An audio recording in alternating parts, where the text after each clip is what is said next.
Hello बच्चों, नमस्ते। RKS maths की कक्षा में एक बार आपका फिर बहुत बहुत स्वागत।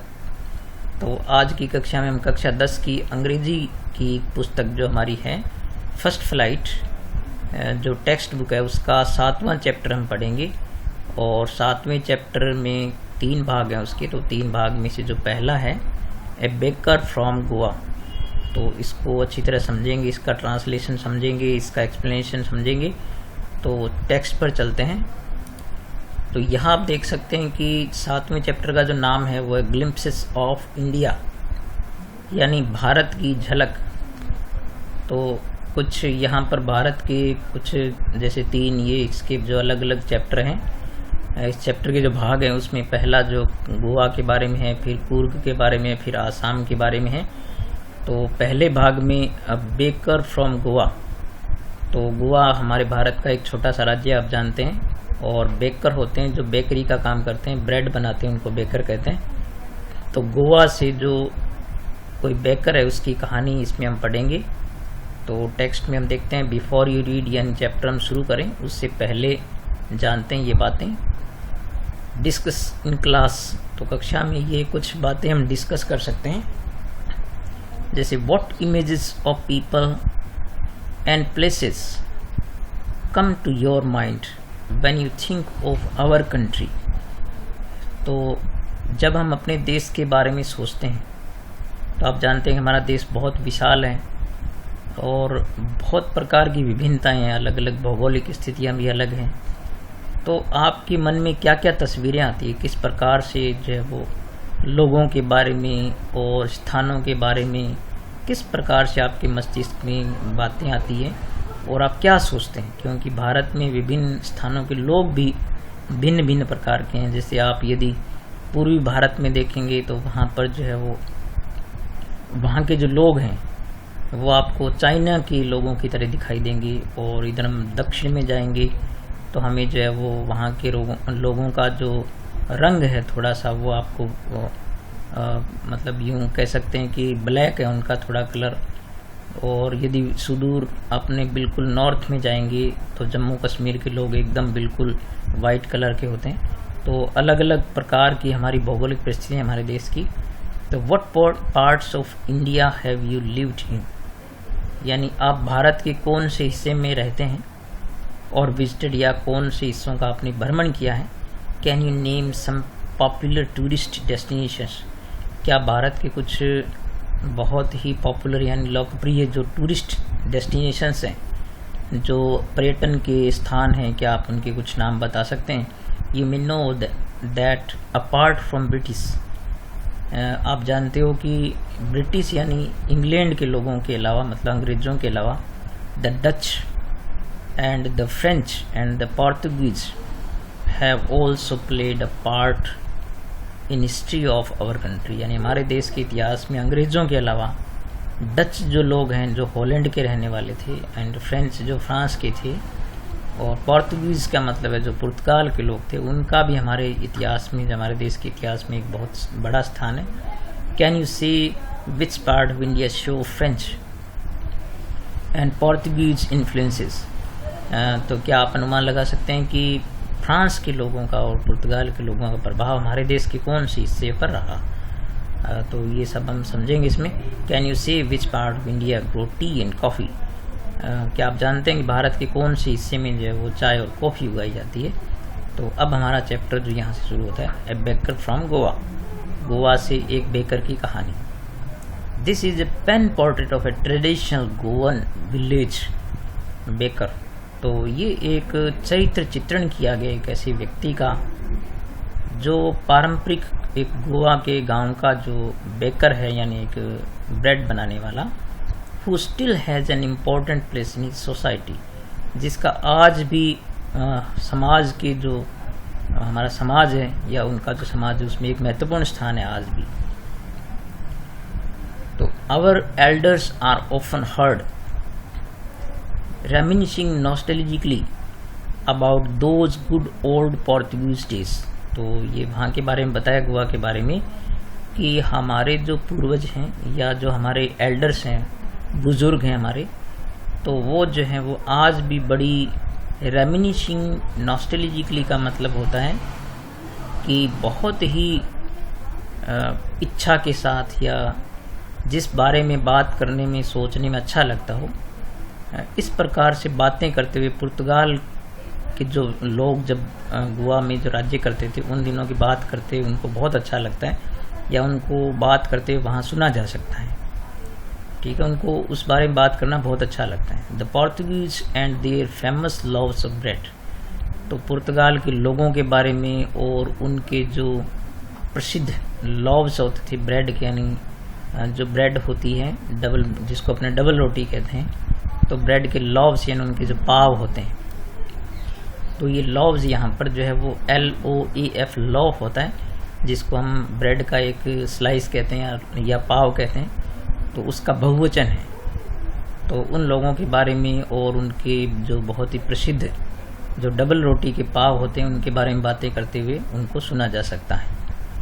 Those eaters of loaves might have vanished, तो यहाँ पर कहा गया है कि वो ईटर्स यानी जो लोग ब्रेड के पाव खाया करते थे बहुत ज़्यादा, हो सकता है कि वो तो अब नहीं रहे हों या दिखाई नहीं देते हों। वेनिश्ड मतलब अब दिखाई देना बंद हो गए हों, डिसअपीयर हो गए हों, गायब हो गए हों। But makers are still there, लेकिन उनके बनाने वाले मेकर्स जो हैं वो अभी भी वहाँ मिल जाएंगे आपको।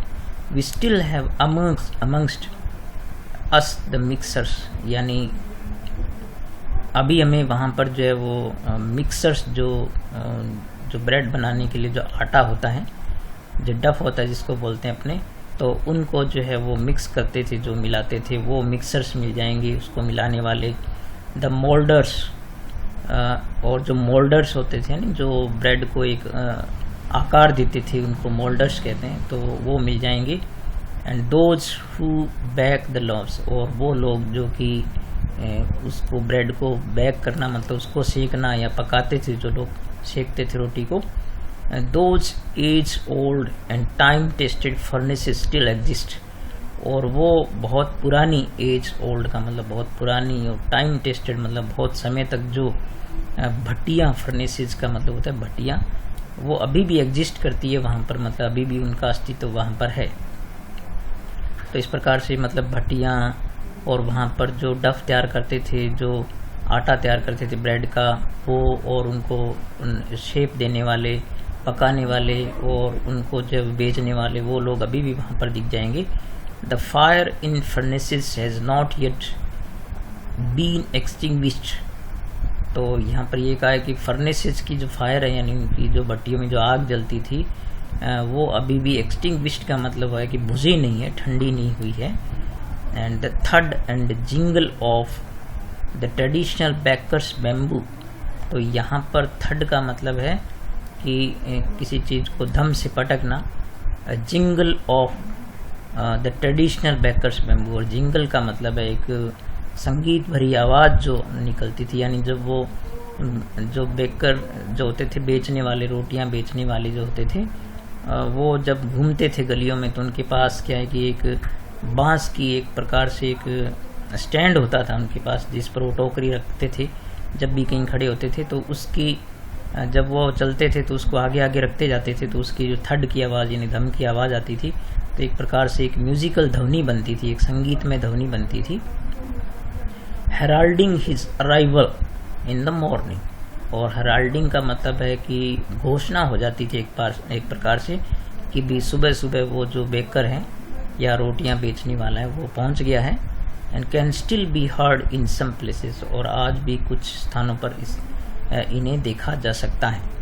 मे be the father is not alive, ये हो सकता है पिता जिंदा नहीं हो उसका, but the son still carries on the family's profession, तो उनके चूंकि परिवार का उनका एक प्रोफेशन था, उनका व्यवसाय था, तो हो सकता है कि पिता उनका जिंदा नहीं हो लेकिन उनके बच्चे जो है, उनके पुत्र जो है वो अभी भी कैरीज ऑन का मतलब है कि उसको जो उनका प्रोफेशन था, उनका व्यवसाय था, उसको अभी जिंदा रखे हुए हैं, या कैरी ऑन का मतलब अभी जारी रखे हुए हैं। These bakers are even today, और ये जो बेकर्स हैं या जो ब्रेड बनाने वाले हैं वो आज भी नोन एज पाडर इन गोवा, उनको गोवा में पाडर के नाम से जाना जाता है आज भी। During our childhood in Goa, तो गोवा में हमारे बचपन के दौरान, तो लेखक ने बताया है, the baker used to be our friend, तो जो बेकर होते थे, जो रोटियां, जो डबल ब्रेड बेचते थे, वो हमारे एक प्रकार से बहुत ही अच्छे मित्र हुआ करते थे। कंपेनियन का मतलब हमारे साथी थे, एंड गाइड, और हमारे जो है वो एक प्रकार से हमें गाइड करने वाले या पथ प्रदर्शक के रूप में भी होते थे। He used to come at least twice a day, वो दिन में कम से कम 2 बार जरूर आया करते थे।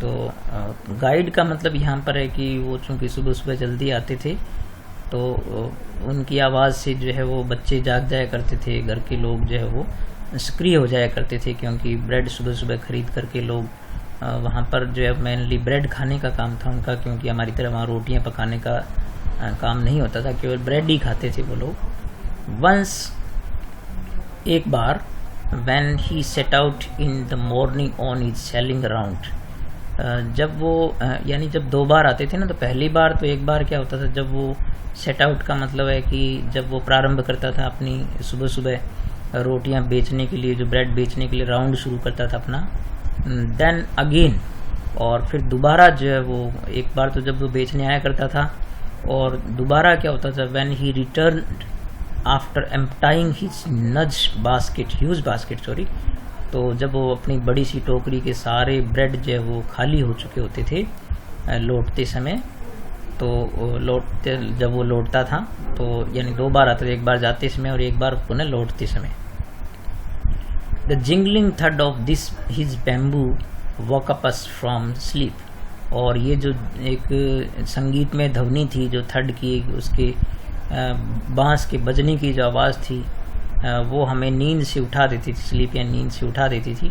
And we ran to meet and greet him, और हम उससे मिलने के लिए दौड़ते थे, और ग्रीट यानी उसका अभिवादन करते थे, क्योंकि बच्चों को ब्रेड बहुत पसंद होती है, तो सभी बच्चे उसका इंतज़ार करते रहते थे, उसको ग्रीट करते कि आ गया, सभी को बड़ी खुशी होती थी।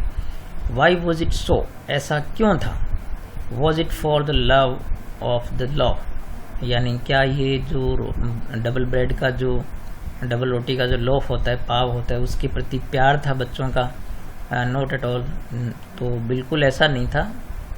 The loaves were bought by some पास्किन एंड बास्टिन्स, तो जो लॉव्स हैं, वो जो ब्रेड के जो पाव हैं, वो ज़्यादातर तो कौन खरीदा करते थे? जो पास्किन लोग थे या बास्टिन थे वहाँ पर।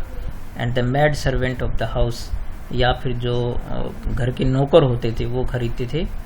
What we longed for were those bread bangles, तो लॉन्ग्ड फॉर का मतलब होता है इच्छा करना, तो यहाँ पर कह रहे कि वहाँ के बच्चे होते थे, यानी लेखक कहता है कि हम सब बच्चे थे, उन्हें बहुत अच्छे लगते थे, वो थे ब्रेड बैंगल्स, यानी इस प्रकार की गोल डबल ब्रेड जो बनती थी, जो बैंगल यानी कंगन के आकार की होती थी, बीच में से थोथी होती थी, विच वी चूज केयरफुली, जिसको हम बहुत ही ध्यान से सेलेक्ट करते, चुनते थे कि ये मुझे अच्छी लगती है।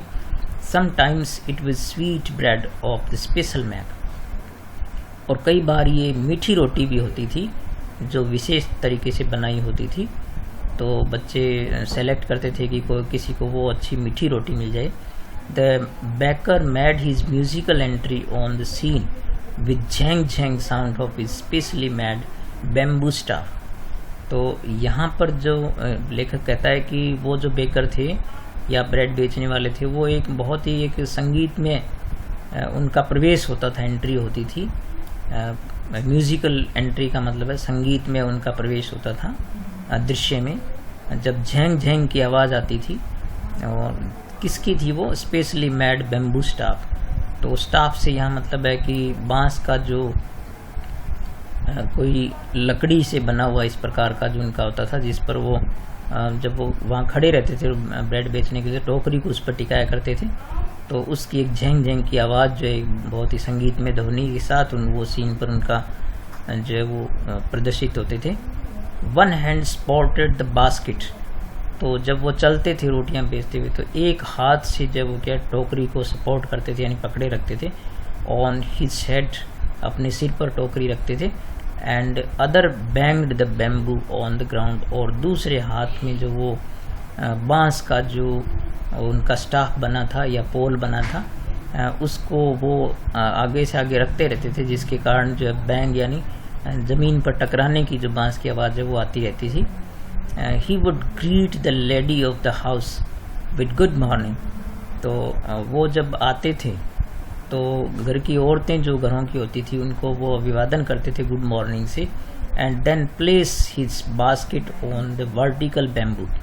और फिर वर्टिकल का मतलब एकदम सीधे खड़े बैम्बू का जो उनका स्टाफ होता था उसके वो ऊपर वो टोकरी को टिकाते थे। We kids would be pushed aside. तो यहाँ पर लेखक कहता है कि हम जितने बच्चे होते थे वो भाग कर आ जाते थे, तो हमें जो है वो एक तरफ पुश यानी धकेल दिया जाता था, दूर कर दिया जाता था। With a mild rebuke. Rebuke का मतलब है कि डांटना, माइल्ड यानी हल्की सी डांट से हमें जो है दूर भगा दिया जाता था। And loaves would be delivered to the servant. और वो जो ब्रेड के पाव होते थे वो किसको डिलीवर किए जाते थे, दिए जाते थे, वो नौकर है उनको देता था वो, क्योंकि वो खरीदते थे घरों के लिए। But we would not give up. लेकिन बच्चे, लेखक कहता है कि हम लोग जितने बच्चे थे वो भी हार नहीं मानते थे या पीछा छोड़ते नहीं थे। We would climb a bench. हम किसी बेंच पर चढ़ जाते थे, या फिर क्या होता था parapet. And peep into the basket somehow. तो समहाउ यानी किसी न किसी प्रकार करके फिर हम क्या कभी बेंच पर चढ़ जाते, या फिर जो पैरापेट यानी जो सड़क के पास जो फुटपाथ बना होता है उसकी जो थोड़ी थोड़ी ऊंची दीवारें होती है उस पर चढ़ करके।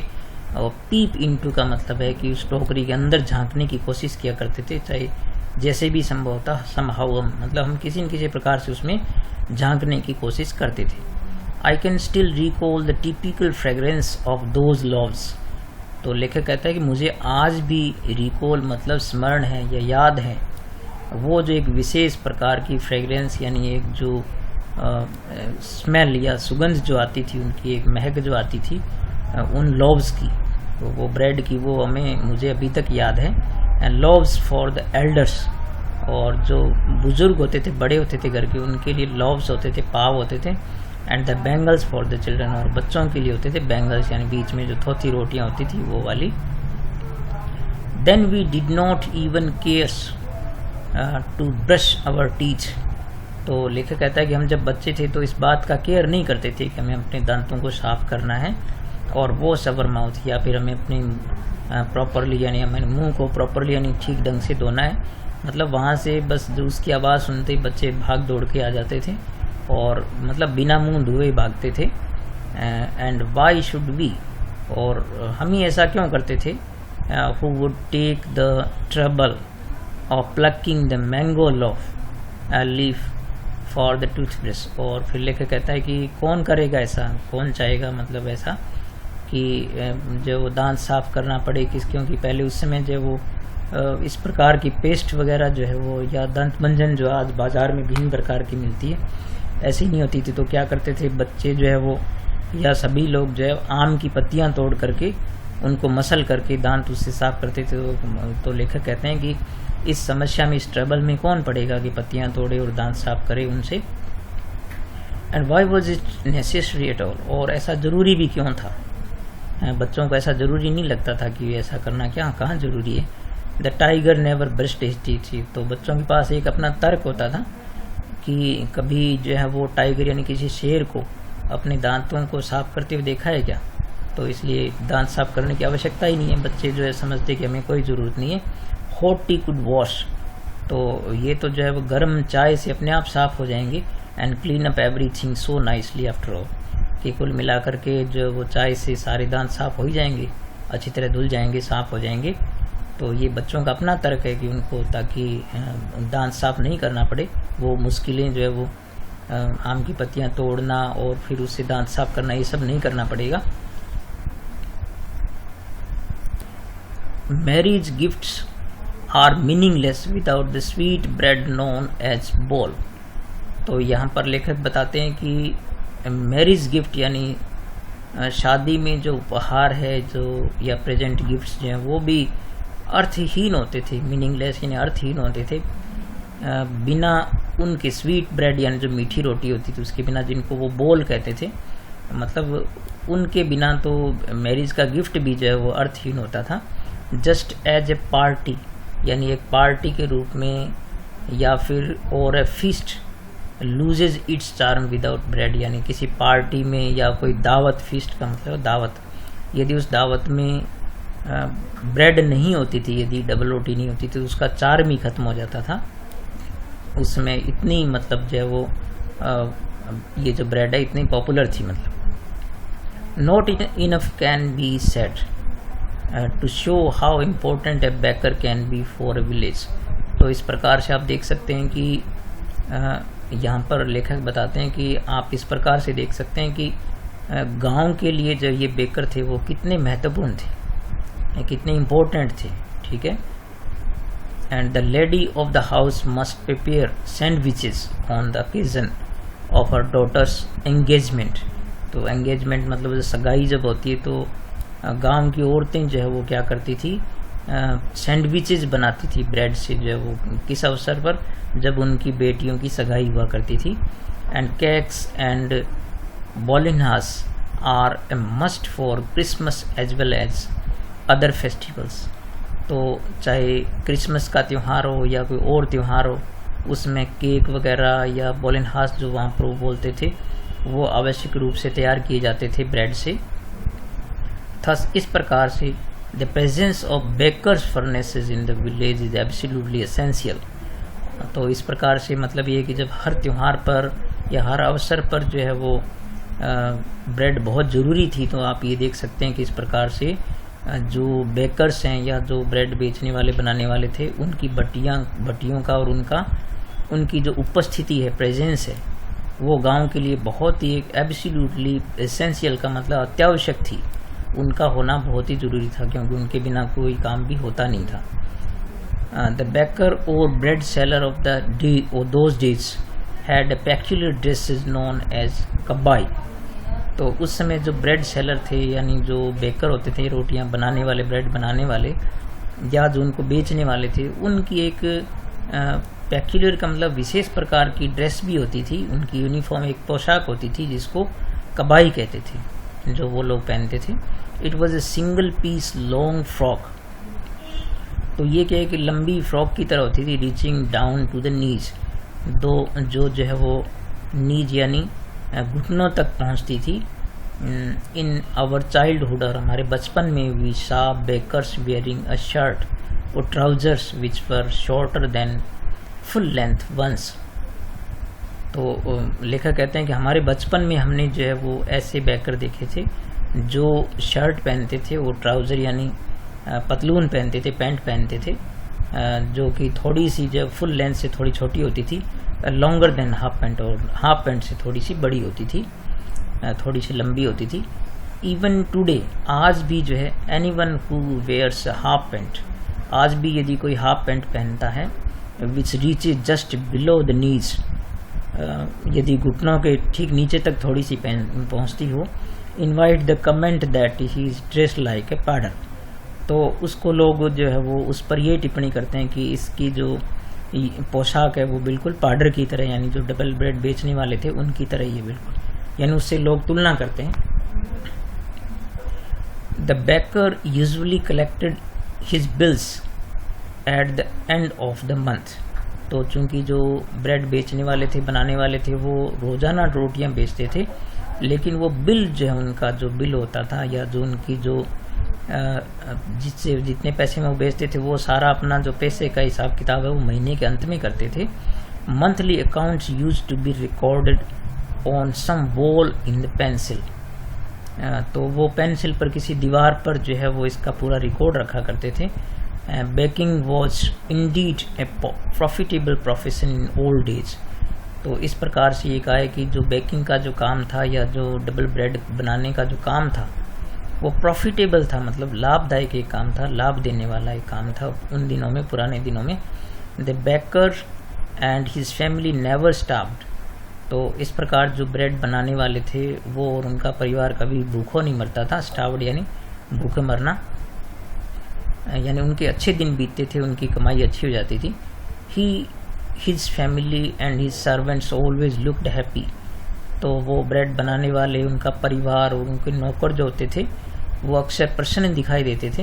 एंड प्रॉस्पिरस, और प्रॉस्पिरस का मतलब है कि समृद्ध या फिर धनवान दिखते थे। And their plump physique was an open testimony of this, और उनका जो प्लम्प फिजिक है मतलब जो अच्छा भला उनका जो शरीर है गोल मटोल, वो जो इस बात का प्रमाण था। टेस्टिमनी का मतलब एक प्रमाण था कि वो अच्छे भले मतलब खाते पीते घर के दिखते थे, मोटे ताजे ऐसे। Even today any person with jackfruit like physical, तो यहाँ पर जैक फ्रूट लाइक फिजिकल का मतलब है कि गोल मटोल दिखना या मोटा ताज़ा दिखना।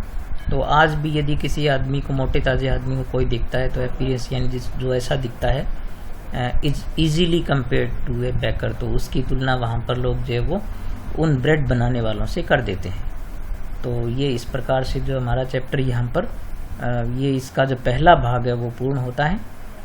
ठीक है, तो यदि आपने अभी तक वीडियो लाइक नहीं किया तो आप लाइक ज़रूर करें, और पूरे चैप्टर को आप 2-3 बार सुना करें ताकि आपको पूरा टेक्स्ट जो लाइन बाय लाइन में आपके लिए जो प्रस्तुत करता हूँ वो अच्छी तरह आपको लर्न हो सके, जिससे आपके पैसेज, आपके क्वेश्चन आंसर, मीनिंग सब कुछ आसान हो जाएगा। तो ठीक है बच्चों, आज के लिए इतना ही। मिलेंगे नेक्स्ट वीडियो में, तब तक नमस्कार।